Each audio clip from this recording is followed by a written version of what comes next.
요한일서 4장 9절에서 10절까지 말씀입니다. 다 함께 일어나셔서 하나님의 말씀을 경청하겠습니다. 하나님의 사랑이 우리에게 이렇게 나타난 바 되었으니 하나님이 자기의 독생자를 세상에 보내심은 그로 말미암아 우리를 살리려 하심이라.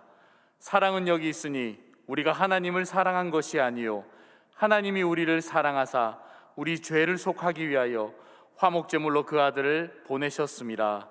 이것은 하나님의 말씀입니다. 아멘. 1971년 월스트리트 기사 중에 전 미국 대통령이던 닉슨 대통령의 특별보좌관인 찰스 콜슨을 향해서 이렇게 타이틀이 붙었습니다. 대통령의 살인청부업자라고 소개되었습니다.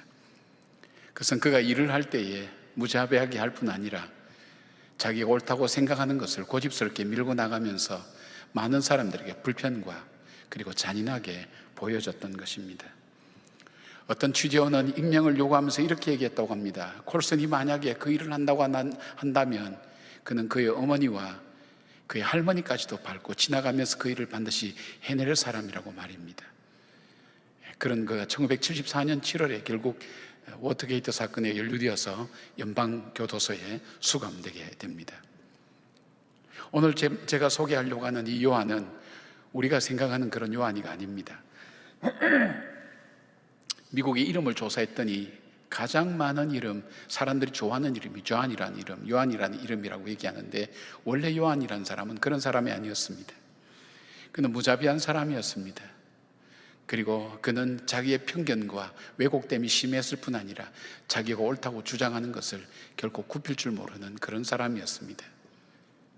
그런 사람이 예수님을 만났습니다. 예수님과 함께 동행하면서 그 사람이 변하게 된 것입니다. 오늘 우리가 생각하는, 우리가 말하는 사랑의 사도 요한, 그리고 부드러운 성품의 요한으로 바뀌어졌을 뿐 아니라 판단과 모든 면에 있어서 성숙한 사람이 될 수 있었던 것입니다. 그리고 예수님의 제자 중 유일하게 순교하지 않고 가장 오래까지 살아남으면서 마지막까지 자신에게 주어진 사명을 끝까지 감당하는 사람이 될 수 있었습니다. 자기가 자기 자신에게 만족하는 사람을 그렇게 본 적이 없습니다. 나는 뭔가 좀 변화됐으면 좋겠어, 나는 좀 성숙했으면 좋겠어 하는 생각을 가지고 있습니다. 무엇이 여러분을 변화시키고 성숙하게 만들 거라고 생각하십니까? 바로 이 우리의 아들이라 불려졌던 이 요한을 변화시켰던 그 예수님이 요한을 만나고 나서 요한을 어떻게 변화시켰는지, 요한은 어떻게 성숙하게 되었는지를 우리가 살펴보면서 요한의 성숙의 걸음의 걸음을 오늘 우리가 함께 걸어가며 우리도 주님 앞에서 진정한 의미에서 아름다운 변화가 일어나는 주님의 백성으로 세워지기를 바랍니다. 요한은 첫 번째로 예수 그리스도를 통해서 사랑을 배웠습니다. 요한은 신약에 5권의 편지를 썼습니다. 복음서로 요한복음 여러분이 잘 아시는 거죠. 그리스도를 어떻게 보느냐, 그걸 주제로 다루었습니다. 그리고 요한 1, 2, 3서 서신서죠. 교회를 어떻게 보느냐, 그것이 주제였습니다. 그리고 마지막 요한계시록은 환난과 핍박의 시대에 미래를 어떻게 보느냐 하는 것을 다루었습니다. 그러나 이 요한의 모든 책의 한 가지 동일한 주제는 바로 사랑이었습니다. 그리고 그가 쓴 모든 글 가운데서도 사랑이 주제가 되어 있고, 그 사랑이라는 그 단어는 그가 쓴 서신서에 80여 이상 계속 나올 정도로 그는 사랑의 사도라고 그렇게 불려지게 된 것입니다. 원래 그는 세례 요한의 제자였습니다. 그런데 예수님께서 세례를 받고 나올 때 세례 요한이 보라 하나님의 어린 양이로다 하는 메시아라는 그 말에 바로 이 안드레와 함께 이 요한은 예수님을 따라가게 됩니다.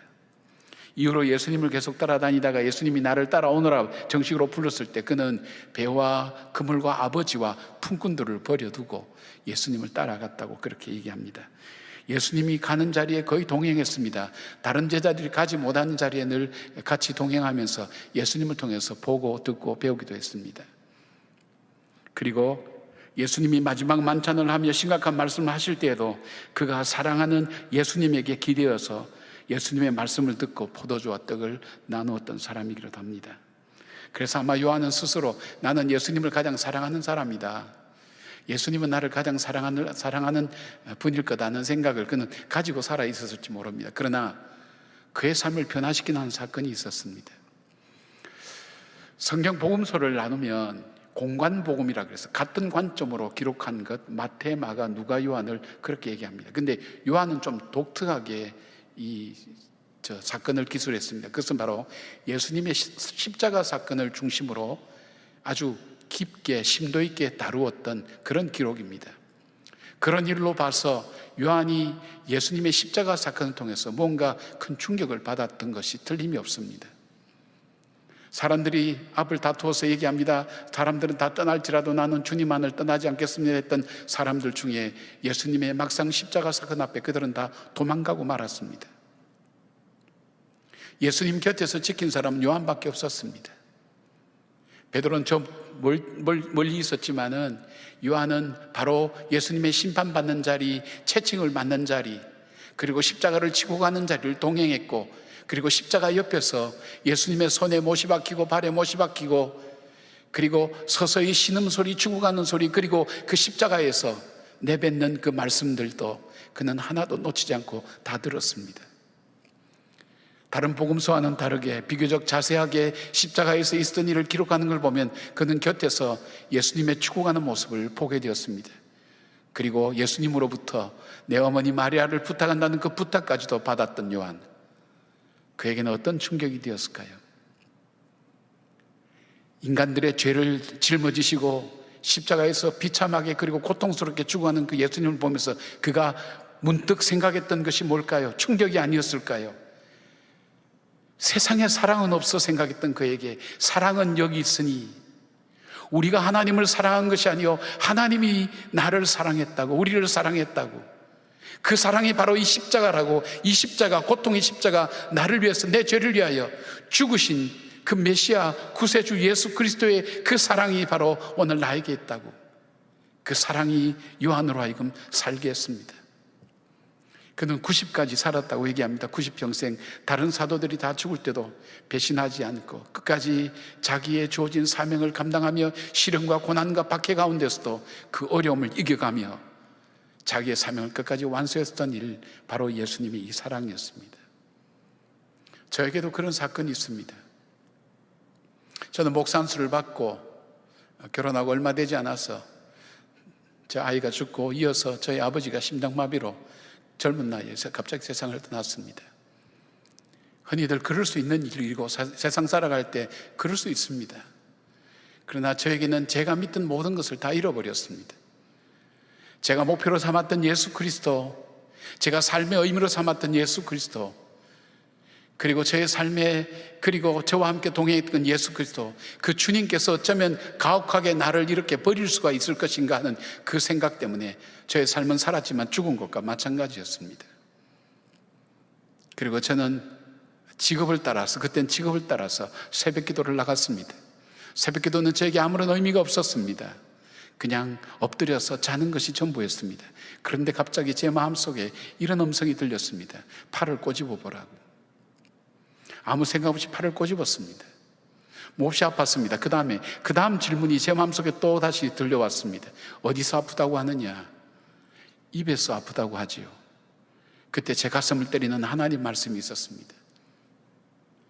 그리스도는 우리의 몸의 머리요, 우리는 그 몸이라. 그 말씀이 스쳐 지나가면서 제가 이런 생각이 들었습니다. 이때까지 나 혼자 외롭다고 생각했는데, 이때까지 이 고통의 짐은 내가 혼자 짊어져야 된다고 생각했는데, 세상 아무도 나의 고통과 아픔을 알지 못한다고 생각했는데, 내가 아플 때 그분이 같이 외로워하고 그분이 같이 아파했다면 그분에게는 무엇인가 이유가 있을 거야. 내가 알지 못하는 그 이유가 있을 거야. 그 순간 통곡이 터져 나왔습니다. 저는 그 사랑을 지금도 잊지 못합니다. 삶을 살아오면서 많은 어려움이 있었습니다.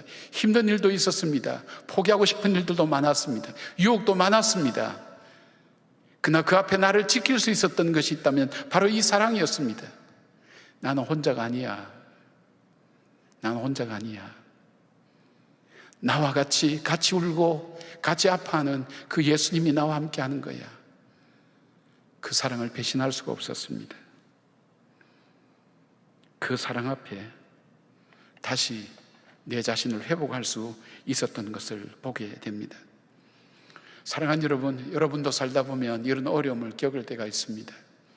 힘들고 어려울 때, 지칠 때, 그리고 세상에 마치 버려둔 것처럼 혼자 내버려져 있는 것처럼, 그리고 언제 이 고난과 이 시련이 끝나는가 하는 생각을 가질 때가 있습니다. 그때는 삶의 의욕이 없어집니다. 삶의 의미가 사라집니다. 삶의 목표가 없어져 갑니다. 그리고 내가 어떻게 살아야 될지 인생의 기준이 흔들리기 시작합니다. 어떻게 다시 회복하시겠습니까? 오늘 요한이 붙잡았던 그 주님의 십자가, 죄인을 위하여 죽으신 그 십자가, 나를 위하여 죽은 그 십자가, 나를 향한 주님의 그 사랑, 포기치 않는 사랑, 변치 않는 그 사랑, 그는 다시 붙들고 일어설 수가 있었습니다. 자신을 극복할 수가 있었습니다. 그 사랑 때문에 환난과 시련 앞에서도 그는 뒤로 물러나지 않고 굳건하게 한 걸음 한 걸음 믿음으로 내디디며 어려운 걸음들을 승리의 길로 걸어갈 수 있었던 사실입니다. 사랑하는 여러분, 예수님께로부터 받은 그 사랑이 요한을 새롭게 만든 것처럼 우리도 그렇지 않을까요? 오늘까지 나를 만들어 오신 그 주님의 사랑, 그 사랑을 우리가 다시 한번 깨달을 수가 있다면, 그 주님의 사랑 앞에 우리가 정직하게 다시 설 수가 있다면, 그 주님의 사랑을 온전히 우리가 받아들일 수만 있다면 우리는 또다시 변화될 것입니다. 새롭게 달라질 것입니다. 그리고 그 사랑이 나를 붙드시고 나와 함께 하는 것을 분명히 믿음으로 고백할 수 있을 것입니다. 그 사랑 때문에 그리스도의 사랑이 나를 강권하시는도다 외치며 죽음의 고비를 넘어서서도 복음의 길을 끝까지 걸어갔던 사도 바울처럼 우리도 분명히 이 어려움 앞에서 낙담하지 않고 걸어갈 수 있을 것입니다. 사도 요한, 그는 어떻게 변화될 수 있었는가? 그는 예수님께 그 사랑을 배웠습니다. 사랑은 여기 있으니 우리가 하나님을 사랑한 것이 아니요 하나님이 우리를 사랑하셨다. 저 아들 예수 그리스도는 우리 죄를 위한 화목제물로 우리에게 보내주셨다.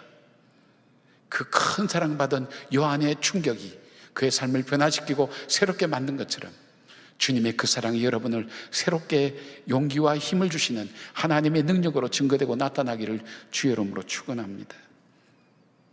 두 번째, 사도 요한은 예수 그리스도를 통해서 성숙한 사람이 되었습니다. 요한이 성숙한 사람이 될 수 있었던 것은 요소는 세 가지입니다. 예수님과 함께 지내면서 예수님의 사랑, 예수님의 가르침, 예수님의 삶을 함께 하면서 그는 성숙할 수가 있었습니다. 즉 예수님으로 인해서 성장하고 성숙해 갈 수 있었습니다.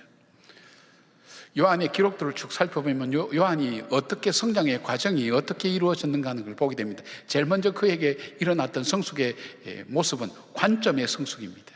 관점, 퍼스펙티브죠. 무엇을 어떻게 보느냐는 관점의 변화가 일어납니다. 사람은 태어날 때부터 자기중심의 관점을 가지고 살아갑니다. 삐아제라고 하는 심리학자에 의하면 사람이 점점 성장하게 되면 탈중심화가 된다고 이루어진다고 얘기합니다. 자기중심에서 세상을 보고 주변을 보는 그런 눈이 열려진다는 것이죠. 마찬가지입니다. 이 사도 요한은 처음에는 자기중심이었습니다.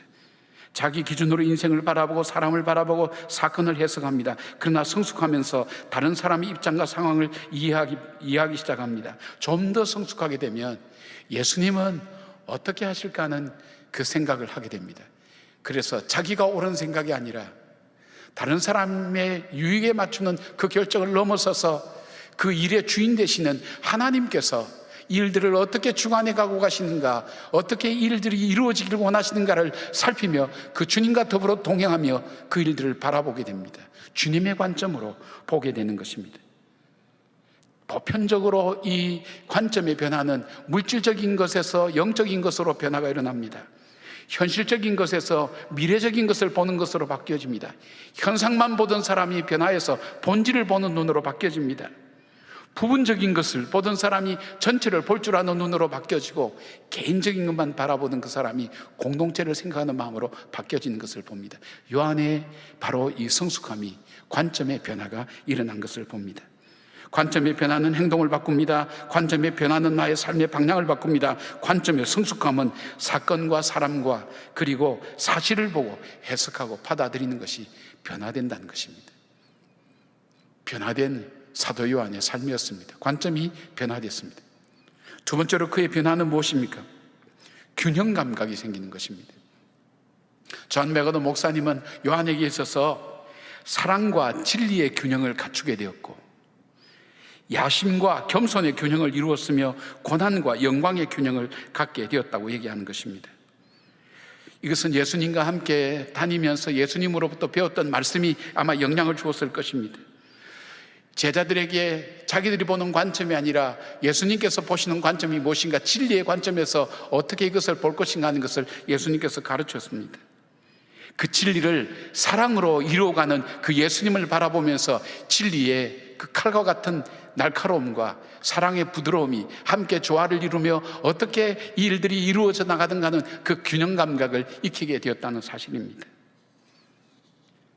하나님의 보좌 우편과 좌편에, 주님의 보좌 우편과 좌편에 앉겠다고 하는 그 야심, 그 야심은 예수님의 가르침처럼 어린아이 같지 않으면, 섬기지 않으면 그 자리에 앉을 수 없다고 말씀하시는 주님의 말씀을 통해서 그의 야심과 겸손의 균형이 이루어질 수 있었습니다. 그리고 너희는 내가 마시는 잔을 마실 수 있느냐는 그 질문, 주의 우편에 주의 좌편에 앉게 달라는 거기에 주님께서 너희는 내가 마시는 잔을 마실 수 있느냐, 고난이 없는 영광은 있을 수 없다는 사실, 그 고난과 영광의 균형을 잡으며 그는 현실의 고난 앞에서 낙담하지 않고 영광을 바라보며 살아가는 사람이 될 수가 있었던 것입니다. 균형 감각은 야심을 비전으로 바꿉니다. 욕망을 사랑으로 바꾸게 됩니다. 개인과 공동체의 균형을 통해서 함께하는 법을 깨닫게 됩니다. 세 번째 변화는 뭘까요? 성숙이 뭘까요? 책임감입니다. 성숙한 사람은 자기가 감당해야 될 사명을 끝까지 붙들고 완수하는 사람입니다. 입장이 바뀌었다고, 환경이 바뀌었다고, 상황이 바뀌었다고 그렇게 바뀌어지는 사람이 아닙니다. 자기가 져야 될 책임에 대해서 분명히 책임을 지고 나가는 사람으로 변하게 됩니다.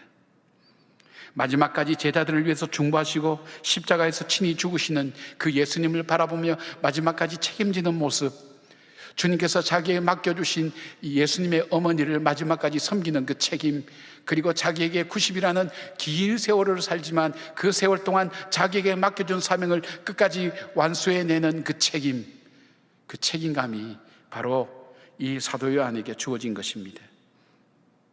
그는 예수님 곁에서, 예수님이 죽어가는 십자가 곁에서 예수님이 죽어가는 모습, 그리고 창으로 찔리면서 피와 물이 다 쏟겨지는 것을 바라보면서 예수님의 장례 절차를 다 지켜보면서 그가 가졌던 것이 무엇일까요?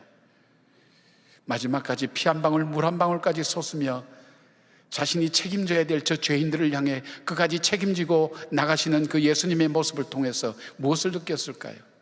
주님, 나에게도 주님처럼 제게 맡겨진 일을 끝까지 감당할 수 있는 인내와 용기를 허락해달라는 기도하며 걸어나가지 않았을까요? 자, 사도 요한의 성숙이 뭐라 그랬습니까? 거기서 보는 관점이 변화되었습니다. 그에게 있어서 세상을 바라보는 관점뿐 아니라 자신을 바라보고 사람을 보는 관점, 하나님을 바라보는 관점이 바뀌어졌습니다. 밸런스를 맞추게 되었습니다. 균형 감각이 생기게 되었습니다. 그리고 책임감을 갖는 사람으로 변화되게 되었습니다. 사도 바울은 에베소서 4장 13절에 우리가 다 하나님의 아들을 믿는 것과 아는 일에 하나가 되어 온전한 사람을 이루어 그리스도의 장성한 분량이 충만한 데까지 이르리니, 성장과 성숙의 모범을 우리에게 보여주고 있습니다. 주님을 더 알아갈수록, 주님을 더 사랑할수록 온전해져 가고 주님을 닮아갈수록 성숙함이 날마다 우리 삶에 더 풍성해지는 것을 보게 됩니다. 주님은 고난을 통해서도 우리를 성숙시킵니다. 주로 고난을 통해서 많이 성숙합니다. 주님은 우리에게 평안을 통해서도 우리를 성숙시킵니다. 어쩌면 오늘 저와 여러분들이 이 시간은 필요 없다고 생각하는 이 잔인한 시간들, 그리고 힘들고 고달픈 이 시간을 통해서조차도 주님은 오늘 우리를 새롭게 만들어 가십니다. 우리는 의미 없다고 생각하는 이 시간마저도 하나님께서는 의미를 두고 오늘 나를 다루시고 나를 세워나가시고 나를 가르치시고 나를 성숙시키는 하나님의 방법과 손길이 오늘 나에게 머물러 있다는 생각을 해보신 적이 없습니까? 주님께서 오늘 이 코로나를 통해서 나뿐 아니라 한국 교회를, 그리고 한국의 성도들을 하나님께서 다시금 새롭게 성숙시켜 가시는 하나님의 방법이라고 생각해 보신 적 없습니까? 이 세계 가운데 흩어지는 주님의 백성들, 그 백성들을 다시 새롭게 만들어 가시는 하나님의 계획이라는 것을 생각해 볼 수 없습니까? 관점이 바뀔 때 보여질 수 있는 것입니다.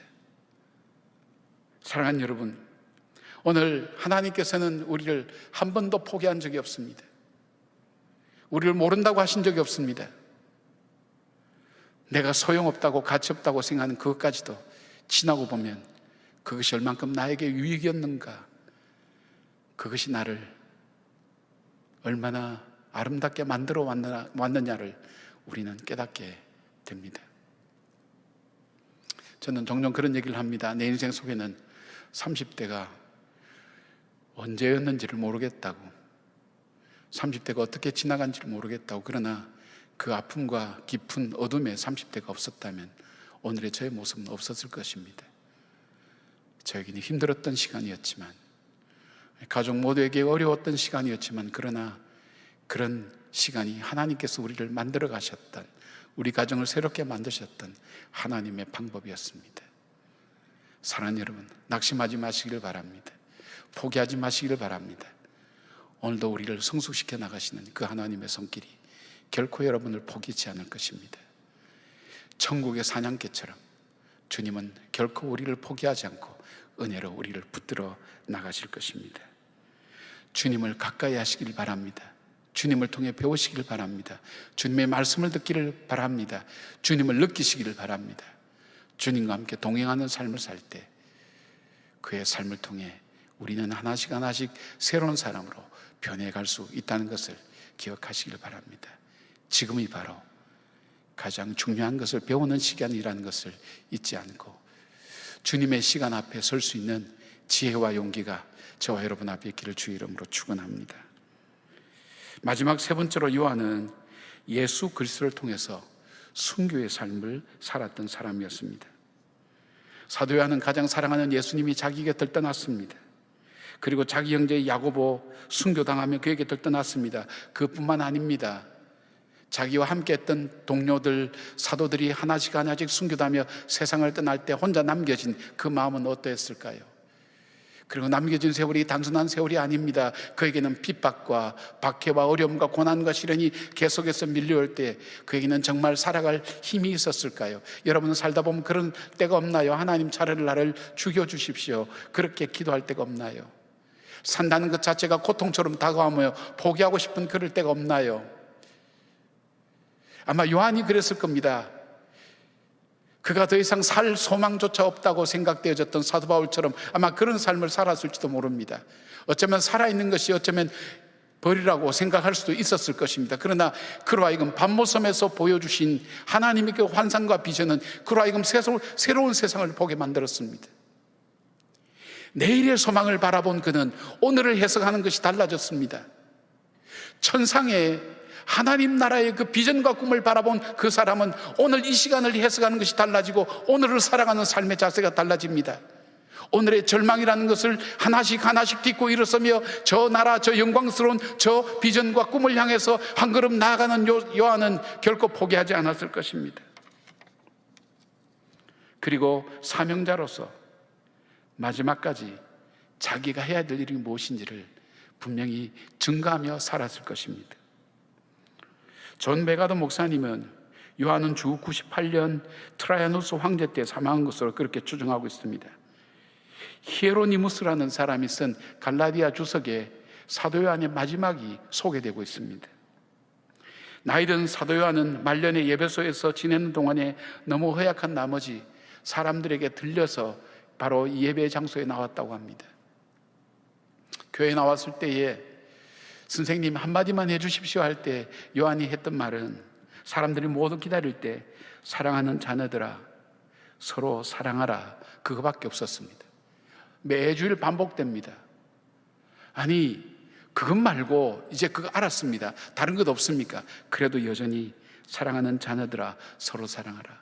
왜 같은 말씀을 반복합니까? 그럴 때에 사도 요한이 이렇게 대답했다고 합니다. 이것이 주님의 계명이며 이 계명을 지킨다면 그것으로 충분하다고. 그 90평생의 인생을 살아오면서 단 하나의 인생의 결론이 있었습니다. 사랑이면 족하다. 이것을 그는 분명히 알았습니다.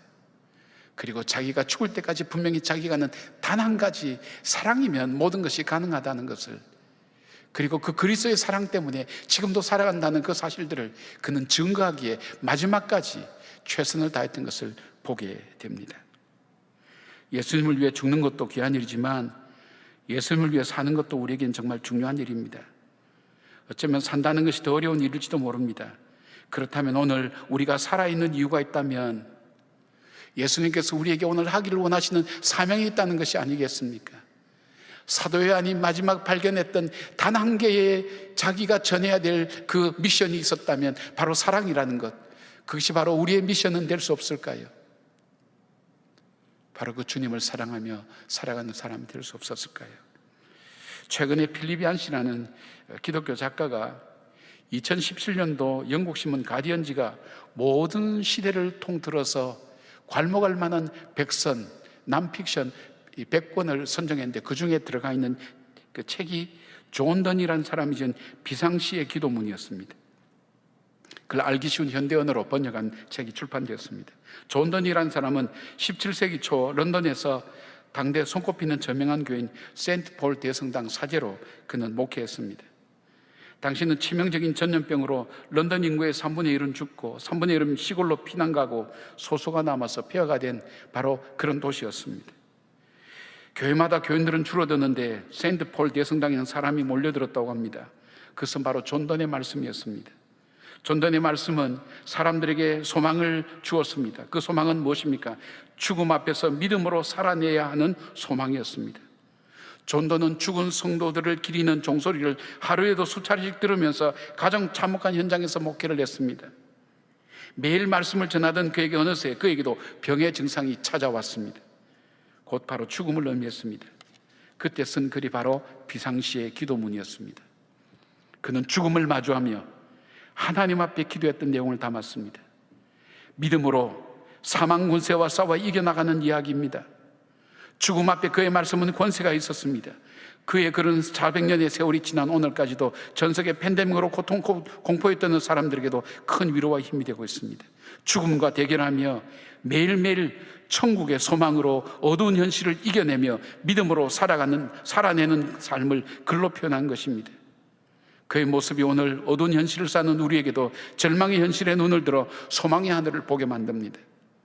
필립 얀시의 책의 마지막은 짧은 기도문으로 마무리하고 있습니다. 오 하나님, 주께서는 죽이기도 하시고 살리기도 하십니다. 무엇이 찾아오든 주님에게 쏩니다. 무슨 일이 다가와도 제가 주님께로 가게 하소서. 저는 찰스 콜슨이라는 사람의 이야기로 설교를 시작했습니다.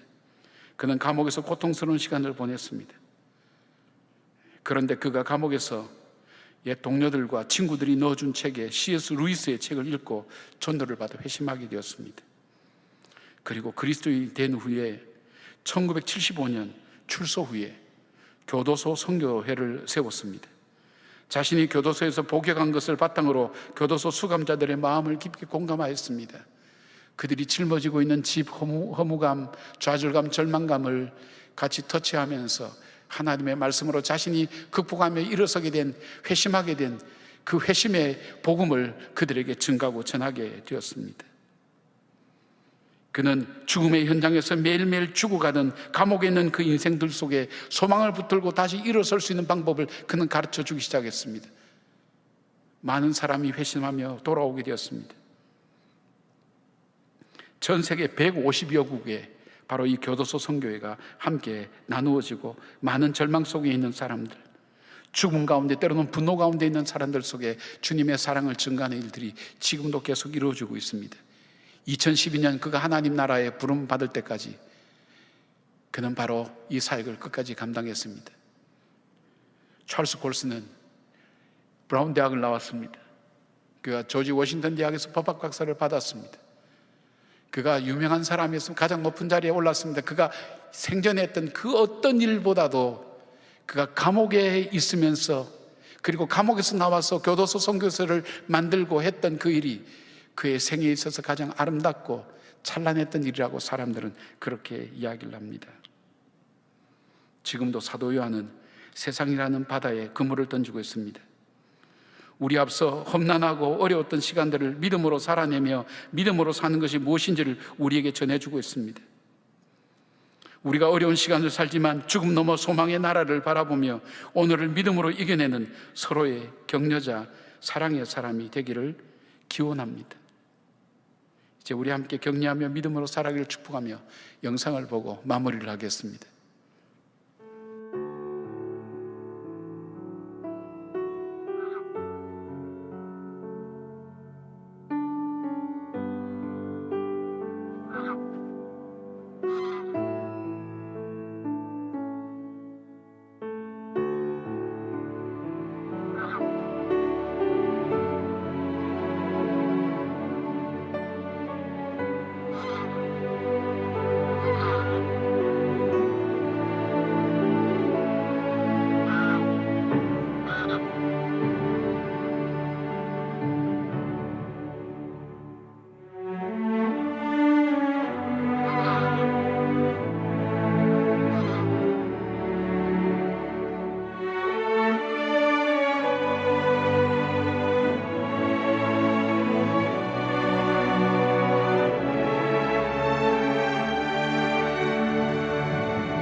믿음의 사람들을 모아둔 히브리서 11장 명예의 전당이라고, 믿음의 명예의 전당이라고 얘기할 수 있는 히브리서 11장은 믿음으로 살았던 사람, 고난과 시련 가운데서도 믿음으로 걸었던 사람들의 이야기를 나열하고 있습니다. 그리고 12장 첫 절에 이렇게 말씀하고 있습니다. 이러므로 우리에게 구름같이 둘러싼 허다한 증인들이 있으니, 어려움이 나만의 어려움이 아니라, 우리만의 어려움이 아니라 이 어려움 가운데서도 믿음으로 살았던 하나님의 사람들이 우리 앞서 걸어갔다는 것, 어쩌면 기러기의 선두에 선 그 사람, 저 기러기처럼, 리더처럼 우리 앞서서 그 어려운 걸음을 걸어가며 믿음으로 살아냈던 위대한 하나님의 사람들이 있노라고 우리에게 소개하고 있습니다. 그렇습니다. 우리가 오늘도 믿음으로 살아내고 있다면 우리는 오늘 허다한 증인들, 그 증인의 반열에 들어서는 것입니다. 혹 우리의 자녀들이 아빠는 엄마는 어려울 때 어떻게 살았어? 그렇게 물어볼 때 어떻게 대답할 수 있을까요? 우리의 후배들이 선배님은 어떻게 그 어려운 시기를 살아내고 이겨낼 수 있었습니까? 할 때에 우리는 또 다른 증인으로 살았다고 이야기할 수 있어야 되지 않을까요? 이 어려운 시대를 믿음으로 살아내었던 또 다른 증인으로 살아가는 삶을 살았노라고 이야기할 수 있어야 되지 않을까요? 현실에 지쳐서 쓰러지고 넘어지고 그리고 주저앉는 우리들이 아니라 다시금 십자가에서 보여주신 그 주님의 사랑, 우리를 포기치 않고 다시 붙드시는 그 사랑 앞에 다시 한번 우리의 마음의 옷깃을 여미고 이 시대 속에 허다한 믿음의 증인들처럼 나는 이 시대의 또 다른 증인이 되리라는 그 마음을 가지고 사도 요한처럼 끝까지 자기의 삶을 아름답게 마무리하며 주님의 나라로 입성하는 그런 저와 여러분의 삶이 되기를 주님의 이름으로 축복합니다. 기도하겠습니다. 사랑하는 주님, 사람이 어떻게 변화될 수가 있겠습니까? 주님의 사랑이 아니면, 주님의 말씀이 아니면, 주님이 보여주신 삶이 아니면 우리는 변화될 수가 없는 연약한 존재인 것을, 완악한 존재인 것을 고백드릴 수밖에 없습니다. 내가 옳은 것, 내가 보는 것, 내가 생각하는 것, 내가 살아가는 것이 모든 것의 기준이 되고 그것이 내가 아는 모든 세계가 되어서 좁은 테두리 안에서 살아가는 삶을 전부인 것처럼 알고 가는 어리석은 인생으로 살아갈 것이 아니라 그 틀을 넘어서서 하나님께서 우리에게 보여주시는 비전과 꿈을 향해 걸어갈 수 있는 하나님의 사람으로 걸어가기에 부족함이 없도록 도와주시기를 원합니다. 시련과 환난이, 우리가 고달픈 지치는 하나님 그런 일들이 우리의 시대를 뒤덮고 있지만 이 시대 그 너머에서 우리에게 참된 부활의 소망과 천국의 소망을 우리에게 부어주시며 오늘을 믿음으로 살아내기를 원하는 그 주님의 부르심 앞에 믿음으로 응답하며 살아가는 주의 백성들 되게 하여 주시옵소서. 예수님의 이름으로 기도드립니다. 아멘.